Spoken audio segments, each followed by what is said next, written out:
So everybody can just take their time under all programs, under applications, and then our studio is here. I don't know if everybody saw that. So we're going to the Windows icon here and all programs, applications, and our studio.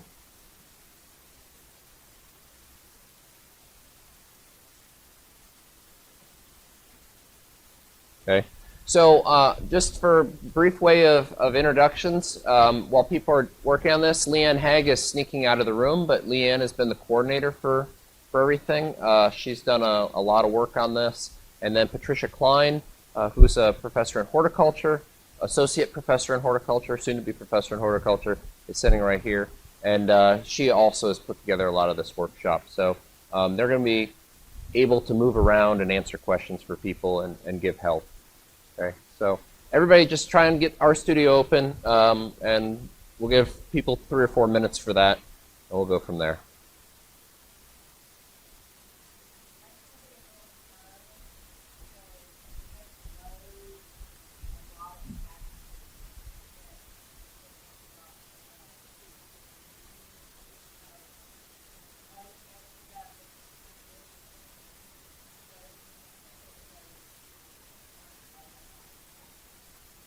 Yeah, just to give you guys an idea, Leanne and Dr. Klein submitted a request 6 weeks ago to have this package installed, and it really only got installed in the last week. And so we weren't even sure if we were going to be in here or having anything, but they really worked tirelessly so that you guys could all have access to the computer lab here. And we tried it out yesterday. Everything seems to work, but there are 35 gigs of packages. So when they made the request to just load QTL mapping and MP map and RR Bluff, I think, they said, no, we're just going to install all packages. And so there's got to be 2,000, 3,000, 5,000 packages. So they're all in there now, and they're all being loaded up right now.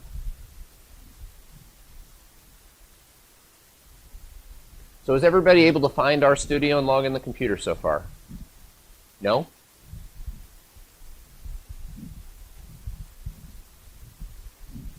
Okay. Windows icon. Okay. All programs, and then applications. It's in there. Okay, so it looks like you're logged in.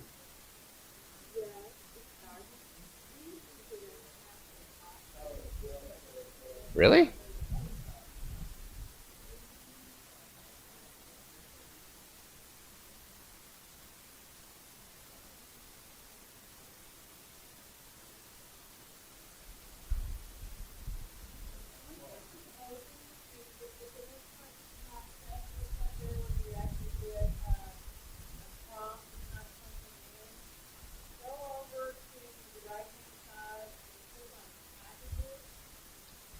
I'll demonstrate here.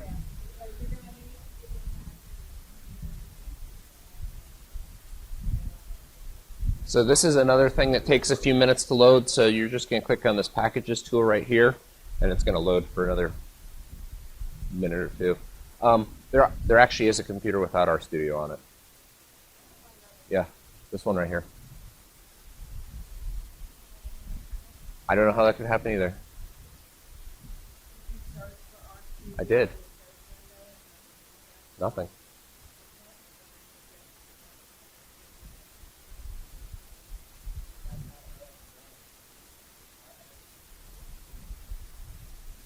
No, that whole applications thing looks different on this one. Nope. I'm going to log you off, though, on this computer. Why is it so slow? Because it's loading 35 gigabytes. So this is one of the reasons why it's going to be really important tomorrow that everybody show up as early as possible so you can get stuff loaded up so that Carl and Emma are not waiting for everyone. If we go... So I'll just give everybody a background. I know the vast majority of people in the room here, but my name is SethMurray. My background is molecular quantitative genetics, but I do quantitative genetics and corn breeding here.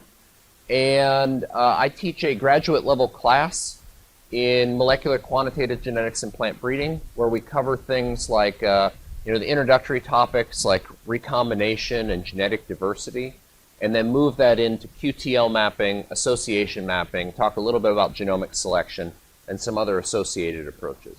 Okay, so this is really some of my area of expertise, but I don't have a good background in using R for data analysis. Usually we use it in my class for computer simulation, so generating populations in silico, and for visualization. So I have never used RQTL. I've been waiting to transfer my class to RQTL until I've had time to really learn it, and that's part of the reason that I really, and Dr. Klein really wanted to make sure that we got Carl and Emma here so that we can continue to teach this.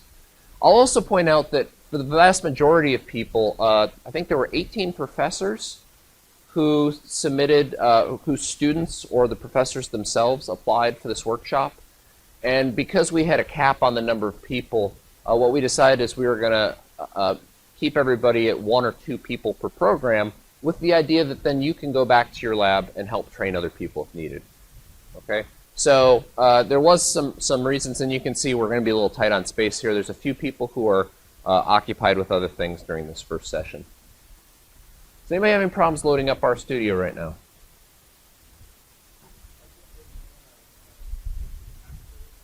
Okay. Yeah.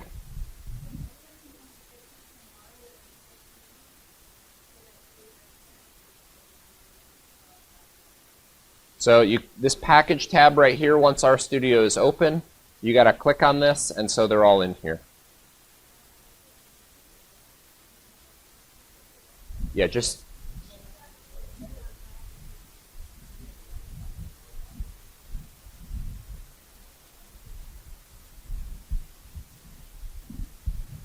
I'm also going to reach over you guys and see if I can't refocus this computer a little bit.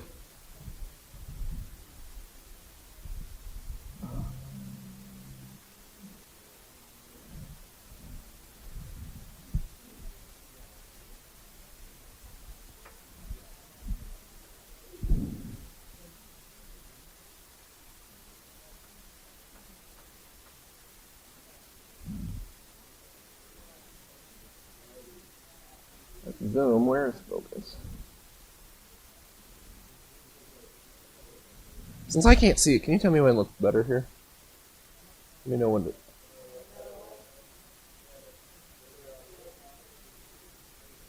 Okay. That's a little better.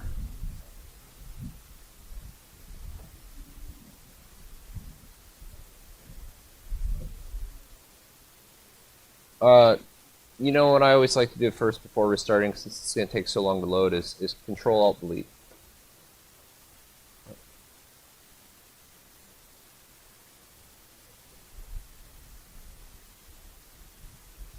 Okay, any other issues right now that people are having?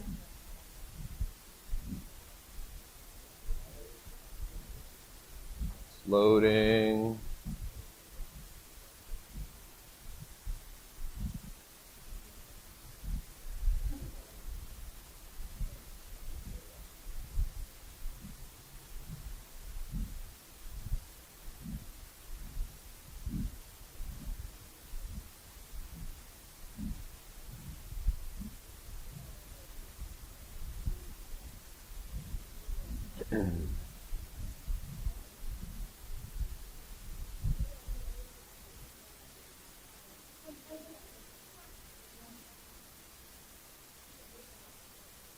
Okay, once your packages are loaded, it's probably easier to search for it, but just type QTL. And then all you're going to want to do is hit this checkbox, and it'll load the package. Okay, we're not actually going to be doing anything with this QTL package this morning. I just want to make sure everybody's prepared for tomorrow, so we don't have to spend an hour going through this. Okay. The time for Carl is sort of brief tomorrow. I think we have 4 hours. I'm assuming he's going to need, and with all of your questions, we're going to need all of it. So we're going to try and first just make sure you're able to get to this step and load the QTL.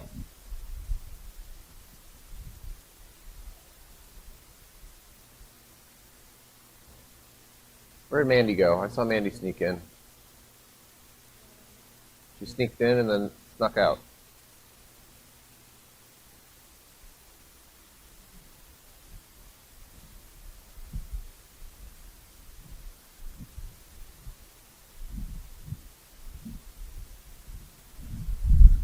So you're here for the workshop?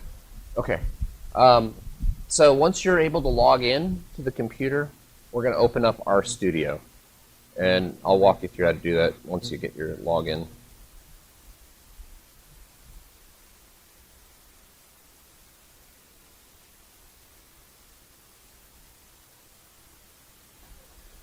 Okay, so while everybody's waiting, and it looks like the vast majority of people have their RStudio open, I'm just going to go through some slides here. And again, this is basically what I present as an introduction to R for my class.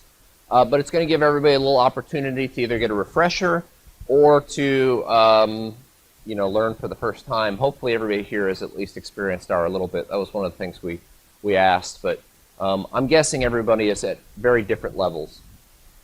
So we're gonna go through some R sort of baseline R skills. Allow people time to ask questions on R, how to use R.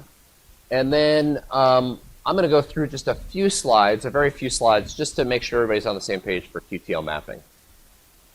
Okay, and most of this is from my graduate level class. Again, I really feel like there's no reason to learn software until you have an application for it. In the case today, the application is going to be QTL, RQTL and MP map and the genomic selection. But R is really nice because once you learn it, you have a lot of different analysis options, and you don't have to go through and learn the whole package from scratch. So generally what I tell students is if you're planning on learning new software, you really need about 2 weeks. And I know that seems excessive, but by the time you figure out how to format your data to go into that program, you've already lost 2 days, right? And gotten over all those troubleshooting. The more senior graduate students are like, yeah, that's true. And everybody else is like, oh, no, it's really easy until you actually try it and you run into some of these things.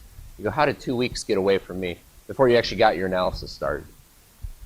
Now, the cool thing with R is, because it's this environment that we're going to do our analysis within, it's only going to be a few days that you're probably going to need to learn how to use a new package that you're not being taught.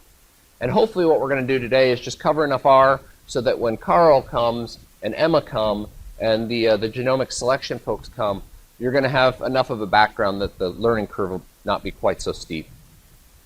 Now, I can't really emphasize enough that the vast majority of time that we spend screwing around with programs, it's because our data input or output is incorrect.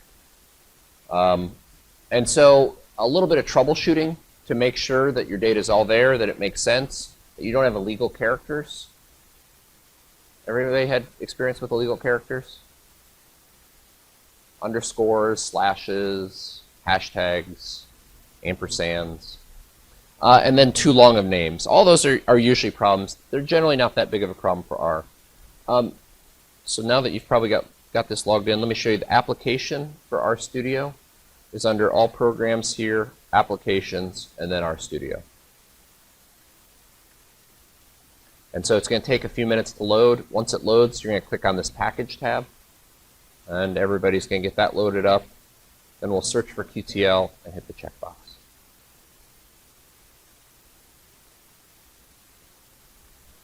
Okay, so this slide's getting sort of old, but the best thing to do with to maximize our time is to recycle slides that I present in my class. So this was an article that was in the New York Times, I think probably in 2008 or 2009, and it was really for me it was kind of funny because I came from Cornell and most people had at the time been using SAS, but my graduate cohort was the first that was really starting to use R, and a lot of people said, oh, it's never going to replace SAS.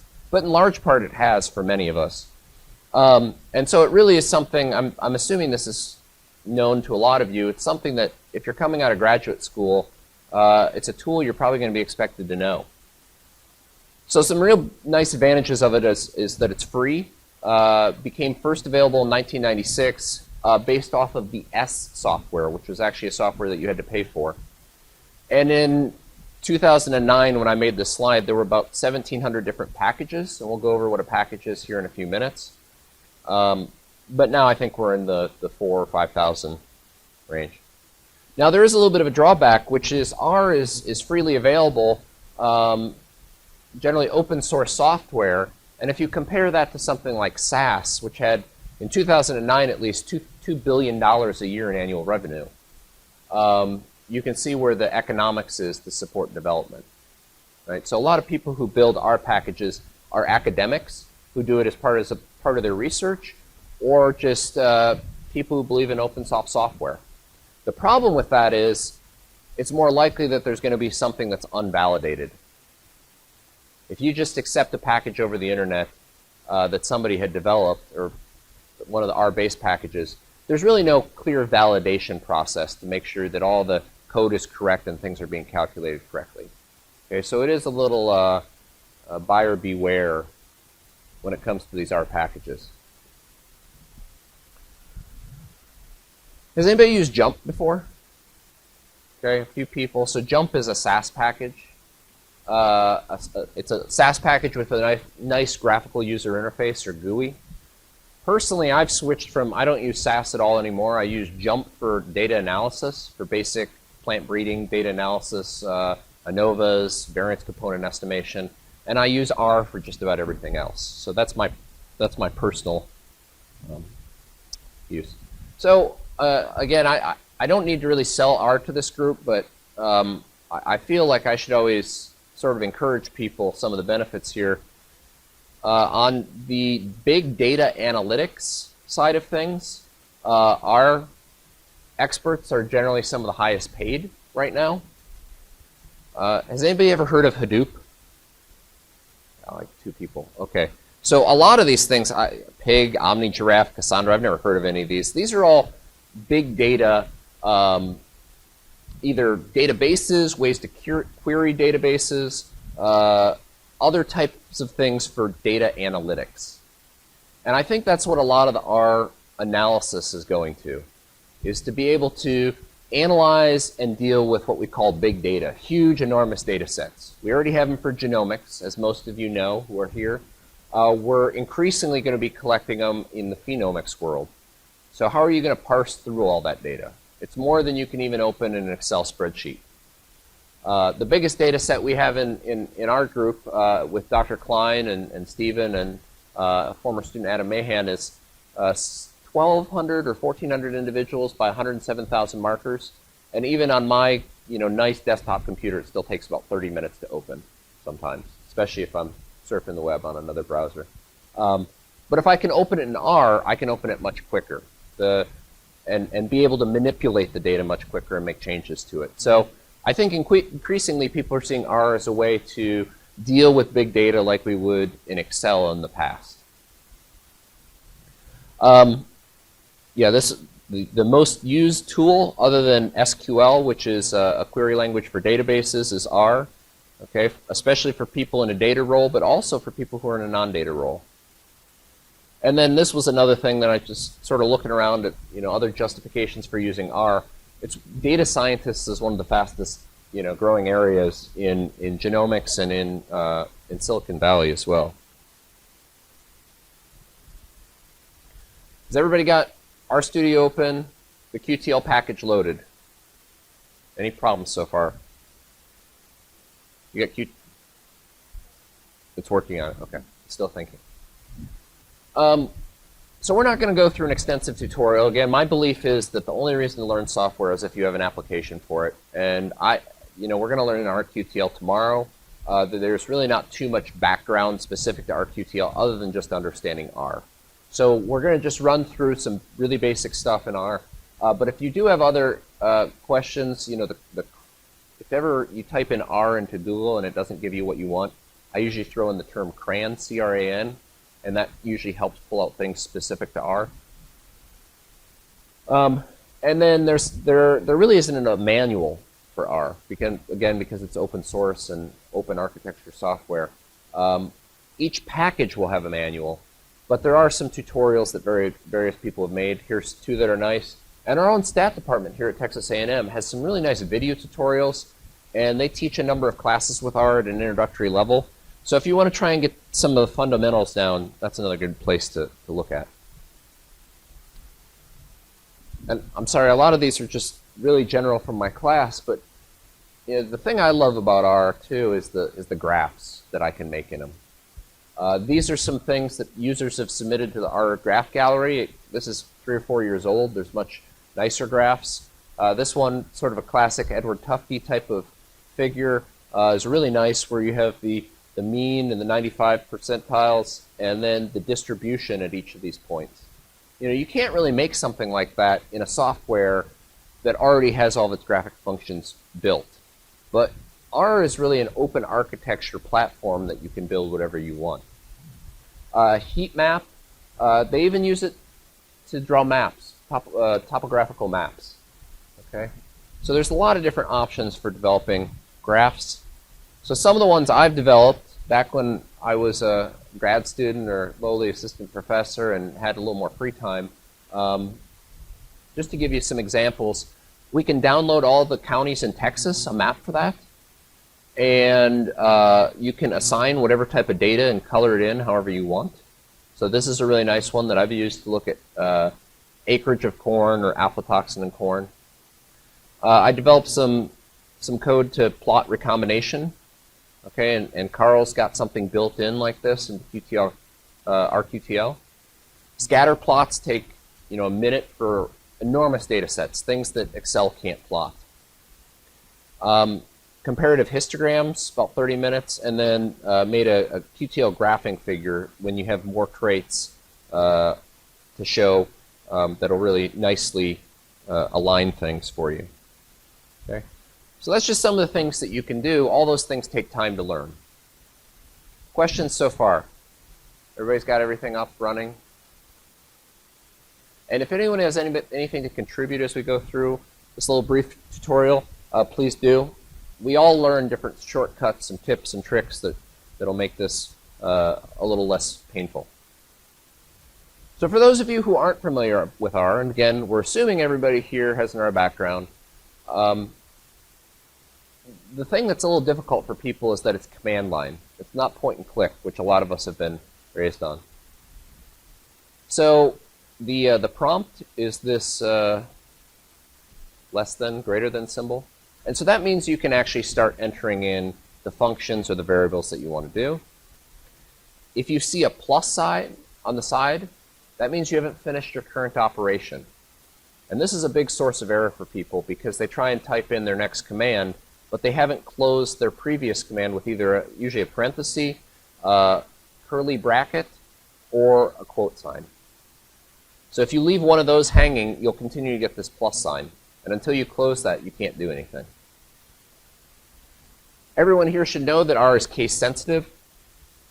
That's another huge source of everybody's problems, is by typing the same thing, but you change the case to the first letter and all of a sudden it does not recognize it. We can use the up and down arrow to go to previous commands. And then any text we can put a hashtag or a pound symbol on and write comments in. Okay?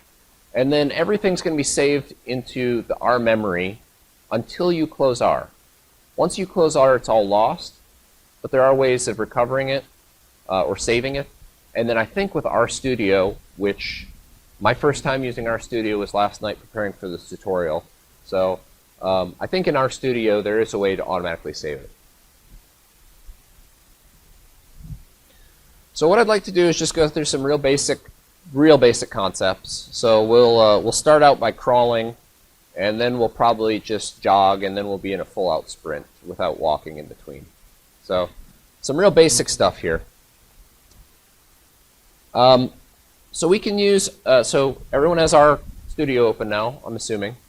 So we obviously can use R just as a calculator. So 2 plus 2, right? It should, 2 plus 2, it should give you 4. But the real power comes from being able to assign things to terms, variables. So in this case, we can say x is equal to 2 plus 2. Now, good coding for R does mean that you don't write equals to, you write this symbol, which is a greater than and a dash. Stephen.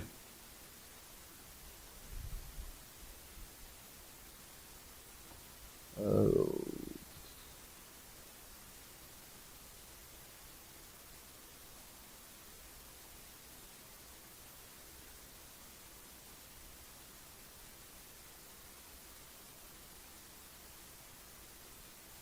Looks like that's the maximum I can zoom in.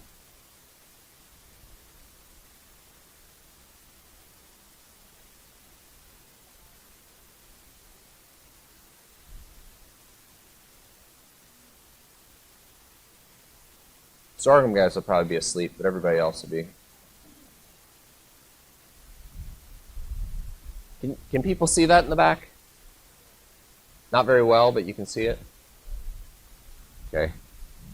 So if we assign x is equal to 2 plus 2, nothing apparently happens after we hit enter, right?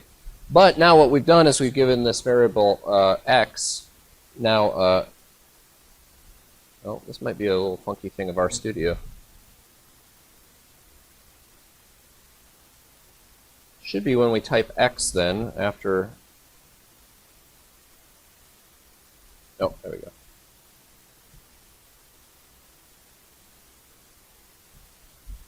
Can't tell if this is slow or if RStudio is behaving differently.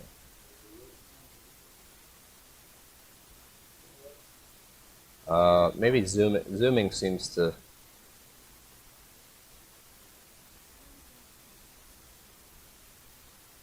It's really struggling with that x equals 2 plus 2. That was really computationally challenging.